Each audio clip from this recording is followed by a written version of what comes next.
Hello guys, welcome back to my YouTube channel. आज हम profit before tax calculate करना देखेंगे। इसके लिए पहले हम कुछ बेसिक टर्म्स जान लेते हैं। इसमें है कि डेफर्ड टैक्स क्या होता है। तो डेफर्ड टैक्स जो होता है अकाउंटिंग इनकम और टैक्सेबल इनकम दोनों के बीच का डिफरेंस होता है। फिर deferred tax liability. Deferred tax liability में जो होता है अकाउंटिंग इनकम ज़्यादा होता है टैक्सेबल इनकम से, और डेफर्ड टैक्स असेट में जो होता है टैक्सेबल इनकम ज़्यादा होता है अकाउंटिंग इनकम से। डेफर्ड टैक्स लायबिलिटी इसलिए होता है क्योंकि हम इसे फ्यूचर में पे करते हैं, और डेफर्ड टैक्स असेट होती है क्योंकि हम एडवांस में ही पे कर देते हैं। अब हम देखेंगे कि प्रॉफिट बिफोर टैक्स कैसे कैलकुलेट करते हैं। तो इसमें है calculate profit before tax from the following particulars. तो सबसे पहले इसमें गिवन है profit after tax for the year ended 31 मार्च 2018। तो इसमें 5 लाख की है प्रॉफिट आफ्टर टैक्स। फिर है deferred tax liability on 31 March 2070 and deferred tax liability on 31 March 2080। Previous year and current year दोनों का डेफर्ड टैक्स लायबिलिटी गिवन है। अगर deferred tax liability previous year के कंपेयर में करेंट ईयर में ज़्यादा होती है तो हम ऐड करते हैं। तो इसमें प्रीवियस ईयर में है 20,000 एंड करेंट ईयर में है 25,000, तो हम यहाँ पे ऐड करेंगे क्योंकि करेंट ईयर में ज़्यादा है। फिर है provision for tax made for the year 1 lakh. अगर कोई प्रोविज़न है तो हम उसे ऐड करते हैं। इसका सॉल्यूशन भी देख लेते हैं। Calculation of profit before tax. सबसे पहले प्रॉफिट आफ्टर टैक्स गिवन है जो कि है 5 लाख की।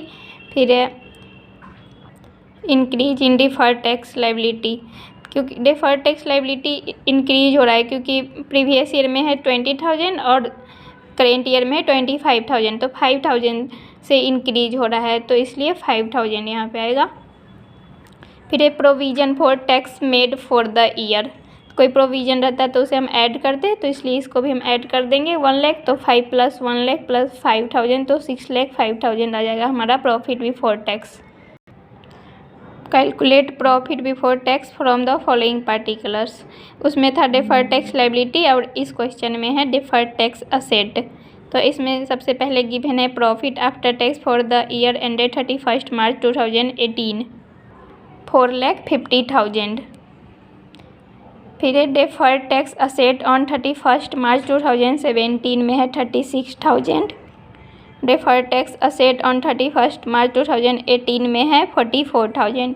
तो ये जो डेफर्ड टैक्स असेट है करेंट ईयर में इंक्रीज हो रहा है।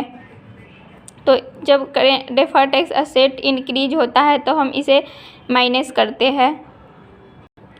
अगर डेफर्ड टैक्स लायबिलिटी इंक्रीज होता है तो ऐड करते हैं, और असेट इंक्रीज होता है तो माइनस करते हैं।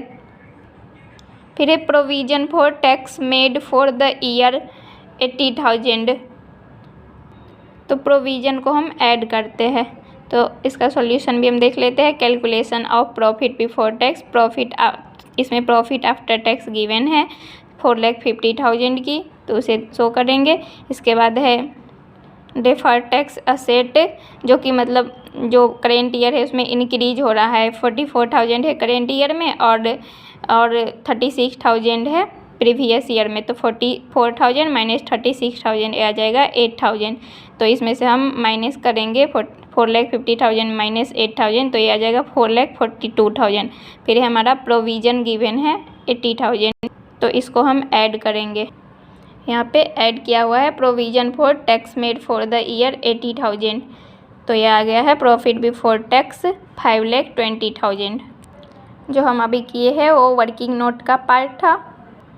जब हम cash flows from operating activities का क्वेश्चन करते हैं तो सबसे पहले हम प्रॉफिट बिफोर टैक्स कैलकुलेट करते हैं। तो जब क्वेश्चन में गिवन नहीं होती है तो हम उसे वर्किंग नोट में पहले उसे कैलकुलेट कर लेते हैं। हम जो क्वेश्चन करने वाली है उसमें आपको ये क्लियर हो जाएगी। तो क्वेश्चन है from the following summarised balance sheet of a company calculate the cash flow from operating activities. 2018 and 17 का इंफॉर्मेशन है। तो इसमें equity and liability, share holders fund, share capital है 50,000 एंड 50,000 17-18 दोनों में। रिजर्व एंड सरप्लस है 45,000 20,000।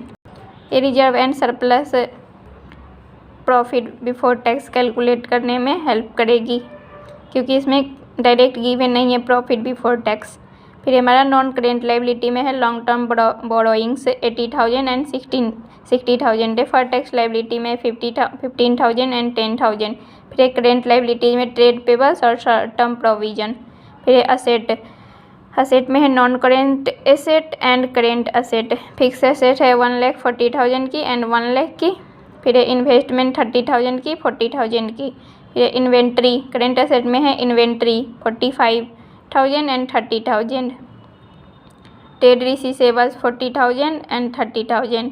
Cash and cash equivalents 10,000 and 20,000। इसके नीचे कुछ इन्फॉर्मेशन है। लॉन्ग टर्म बोरोइंग्स में 18 एंड 17 में 6% डिवेंचर 80,000 एंड 60,000 की। और शॉर्ट टर्म प्रोविजन है प्रोविजन फॉर टैक्स 40,000 एंड 32,000। अब हम पहले cash flows from operating activities करेंगे तो आपको अच्छे से क्लियर हो जाएगी। तो cash flows from operating activities for the year ended 31 मार्च 2018। तो इसमें हम सबसे पहले प्रॉफिट बिफोर टैक्स को शो करते हैं जब हम cash flows from operating activities करते हैं। तो इसके लिए सबसे पहले हमें रिजर्व एंड सरप्लस का current year and previous year का अमाउंट का जो डिफरेंस होगा उसे हम शो करेंगे। तो करेंट ईयर में है 45,000 एंड प्रीवियस ईयर में है 20,000 की हमारा रिजर्व एंड सरप्लस। तो 45,000 माइनस 20,000 करेंगे तो ये हमारा आ जाएगी 25,000 रिजर्व एंड सरप्लस। फिर इसमें हम डेफर्ड टैक्स लाइबिलिटी का एडजस्टमेंट करेंगे। डेफर्ड टैक्स लाइबिलिटी है 15,000 एंड 10,000। 18 में है 15,000 और 17 में है 10,000, मतलब कि इंक्रीज हो रहा है डेफर्ड टैक्स लाइबिलिटी। तो जब डेफर्ड टैक्स लाइबिलिटी इंक्रीज होता है तो हम इसे ऐड करते हैं। तो 5,000 से इंक्रीज हो रहा है तो 25,000 प्लस 5,000 तो ये हमारा 30,000 आ जाएगा। अगर कोई प्रोविज़न है तो उसे भी हम ऐड करते हैं। तो हमारा प्रोविज़न फॉर टैक्स है 40,000। करेंट ईयर की प्रोविज़न को हम ऐड करते हैं तो 40,000 है तो इसे हम ऐड कर देंगे। देखो यहाँ पे balance of reserve and surplus on 31 March 2018 45,000 and reserve and surplus का 2017 का बैलेंस है 20,000। तो दोनों का डिफरेंस है 25,000। इसमें से अगर इंक्रीज हो रहा है डेफर्ड टैक्स लायबिलिटी तो इसको हम ऐड करते हैं, तो इसको ऐड कर देंगे। फिर इसमें अगर कोई प्रोविज़न है तो उसे भी ऐड करते हैं 40,000, तो टोटल आ जाएगा हमारा नेट बिफोर टैक्स 70,000। तो इसमें हम इसको शो करेंगे प्रॉफिट बिफोर टैक्स 70,000। इसके बाद हम adjustment for non cash and non operating items का करते हैं। तो एडजस्टमेंट में बस हमारा 6% का डिवेंचर है जिस पे हमें इंटरेस्ट मिला है 6%। तो प्रीवियस ईयर में हमारा जो डिवेंचर है वो 60,000 का, तो 60,000 का 6% आ जाएगा 3,600। तो हम इसे ऐड कर देंगे तो आ जाएगा 73,600। ये हमारा आ जाएगा operating profit before working capital changes. फिर इसमें से हम माइनस करेंगे। अगर current assets increase and current liability decrease होगी तो हम माइनस करेंगे, और current asset decrease and current liability increase होगी तो हम ऐड करेंगे। तो हम current asset and current liability में क्या क्या है देख लेते हैं। तो करेंट लायबिलिटी में है सबसे पहले ट्रेड पेबल्स, इसके अलावा कुछ तो है नहीं, बस ट्रेड पेबल्स है जो कि 2018 में है 35,000 एंड 17 में है 48,000। मतलब कि जो करेंट ईयर में जो है हमारा ट्रेड पेबल्स वो डिक्रीज है, तो इसका मतलब कि हम और पेमेंट कर दिए है। तो हम पेमेंट किए होंगे लायबिलिटी का, तो हमारे पास से कैश का आउटफ्लो हुआ होगा। तो जब आउटफ्लो होता है तो हम इसे माइनस करते हैं।